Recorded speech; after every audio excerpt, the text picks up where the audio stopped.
पवित्र बड़दाण्डर पवित्रता रक्षा और पूरी सहर को स्वच्छ सबुज करने पाई संकल्पबद्ध उद्यम आरंभ करिछि आमे श्रीक्षेत्रवासी संगठन। अनुष्ठान कार्यकर्ता और सदस्य मानक द्वारा रविवार दिन बड़दाण्ड को अपरिच्छन्न करुवा पानछेप सफेई करा जायछि। काकुड़ीखाई और महाप्रभु श्री जगन्नाथ उद्देश्य प्रदीप प्रज्वलन पूर्वक कार्यक्रम शुभारंभ करा। पुरी पौरपालिकार कार्यनिर्वाही अधिकारी विजय कुमार दास और श्रीक्षेत्रवासी कर्मकर्ता माने मिलित भावे पानछेप पड़िथिबा स्थान को चूर्ण लिपिथिले।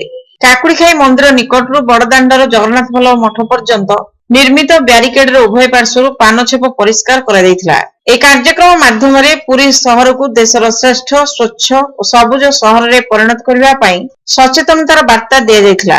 ए स्वच्छता कार्यक्रम रे अतिथि रूपे योगदान करथिले श्रीमंदिर परिचालना कमिटी सदस्य माधव चंद्र पूजा पंडा, जातीय पुरस्कार प्राप्त प्रधान शिक्षक रघुनाथ महापात्र, अनुपमा पंडा, मानस कुमार रथ और के रामू। स्वच्छ योद्धा होई श्रीक्षेत्र को श्रेष्ठ स्वच्छ सहर रे परिणत करिबा, महाप्रसाद को सम्मान देवा, एणेतेणे अलिया न फिंगिबा, घरे घरे डस्टबिन रखिबा, अधिक गछ लगाई ताहाकु बंचाइबा, पॉलिथिन व्यवहार रु दूरेई रहिबा एवं विद्युत और जलर अपचय न करिबा पई ए अवसर रे संकल्प निया जायथिला।